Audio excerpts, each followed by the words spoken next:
Analysis: Trump ranted against briefings, but he ultimately just can't help himself. New York. A version of this article first appeared in the Reliable Sources newsletter. You can sign up for free right here. President Donald Trump dodged questions from reporters on Friday. He went into hiding over the weekend, opting against holding a briefing. He raged on Sunday that the briefings are not worth the time and effort. His White House canceled Monday's briefing. And Press Secretary Kayleigh McEnany even teased that future briefings might have a new look. But in the end, the temptation was apparently too much. Trump could only hold out for so long, and, on Monday evening, he hosted reporters in the Rose Garden for another freewheeling news conference. "We like to keep reporters on their toes," tweeted White House Director of Strategic Comms Alyssa Farah after it was announced Trump would indeed hold a press conference. That the country was watching in real time the White House react to the change whims of the president. Peter Baker summed things up nicely, writing in it, "The lure of cameras in the Rose Garden proved too hard to resist. For a president who relishes the spotlight and spends hours a day watching television, the idea of passing on his daily chance to get his message out turned out to be untenable despite his anger over his coverage." Borger writes about his need to be center of attention in a piece for CNN Politics. Gloria Borger illustrated Trump's desire to be in the limelight using an anecdote from 1989. Borger explained that the Rolling Stones had agreed to a concert and press conference at Trump Plaza. One hitch: the Stones insisted that Trump could not be there. They even had it written into their contract, Borger wrote. As the band prepared to meet the press, Trump walked in, ready to go to the podium too, Borger explained. The Stones refused to go out with him. One of their reps demanded that Trump leave per their contract. Trump was furious and stormed out. "What the hell's going on?" Trump wondered. "It's my press conference." As Borger wrote Monday, as we now know, it's always Trump's press conference. Kayleigh McEnany says Trump's briefings are excellent. Maybe she didn't watch them. That was the headline on Eric Wemple's latest column for WAPO. Wemple quoted McEnany lauding the news conferences, telling Fox News they're a way for the president to speak directly to the American people. He wrote, "She could not have articulated the problem more forcefully."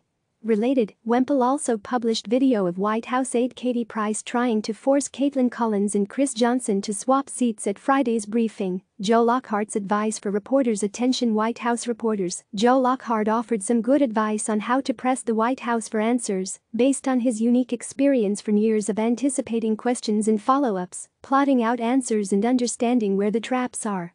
One key piece of advice? Stop directing questions to Trump, who he argued is very adept at avoiding them. Instead, Lockhart suggested questioning experts, pointing out that none of them are as capable at lying or dodging the question as the president is. Lockhart explained, "The more you pepper them with questions, the closer you'll get to the truth. I always felt anxious when experts gave the briefings, not because they'd get something wrong, but because they would often say too much." Lockhart also suggested journalists work together as a group. He urged reporters to follow up on each other's questions, writing, "My worst fear during a briefing was losing control of the room as reporters worked in tandem to pin me down on a particular subject, one that I often wanted to avoid." Highlights from Monday's briefing: Trump declined to take responsibility for any spike in people ingesting disinfectants. When asked why Maryland said they received more poison control calls than normal, Trump said, "I can't imagine why." Olivia Nuzzi asked Trump if an American president loses more Americans over the course of 6 weeks than died over the entire of the Vietnam War, does he deserve to be re-elected? Trump replied saying the projections had the government taken no action showed many more people dying. Trump was asked by OAN if he would rehire former National Security Advisor Michael Flynn if he were to be exonerated, as some claim he will be. Trump praised Flynn, who he previously fired, saying what happened to him was a disgrace. Trump added, "Let's see what happens now." Trump said he has a very good idea about the health of Kim Jong-un, but that he can't talk about it now. He added that he wishes the North Korean dictator well.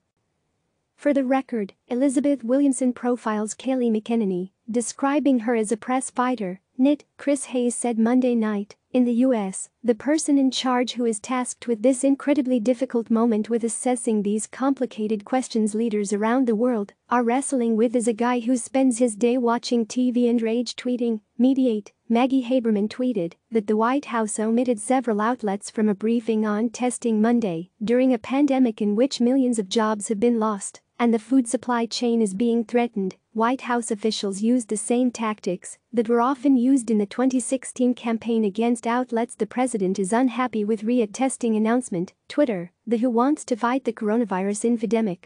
Here's how. WAPO, Tucker Carlson slammed the lockdowns Monday night, contending there is no scientific justification for expanding them.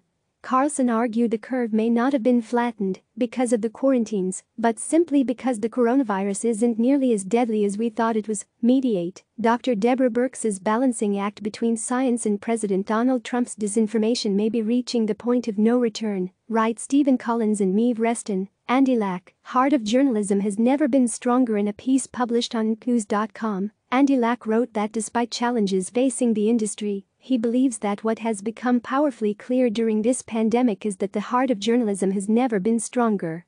Lack noted, journalists are asking tough questions and tracking the spread of the coronavirus without fear or favor, faithfully doing their jobs even in this perilous time. At this dark hour, people are scared, Lack wrote. They're being bombarded daily by noise and information, not all of it correct, some of it intentionally divisive and polarizing. They're hungry for accurate information and the straight unvarnished truth. Now, and in all the days to come, journalists will be there.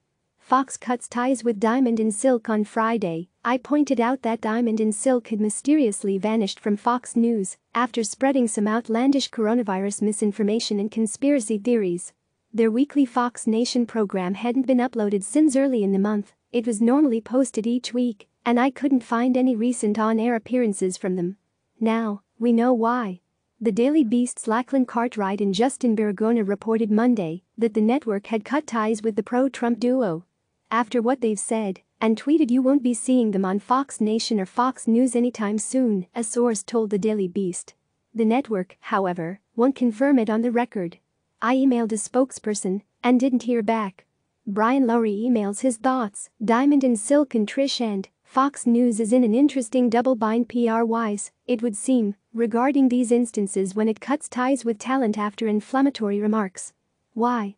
Because the network appears reluctant to spell out the reason publicly, out of understandable fear that doing so would mean being questioned about a double standard, as it surely would when its higher-profile hosts, Hannity, Ingraham, Carlson, Perot, cross similar lines. Meanwhile, Tomi Lahren compares stay-at-home to slavery. Speaking of Fox Nation personalities, Tomi Lahren on Monday tweeted, "Compliance starting to look a whole like willful slavery." After I asked Fox News whether the network was okay with her comparing these two things, Lahren deleted the tweet. Click subscribe to receive the latest news.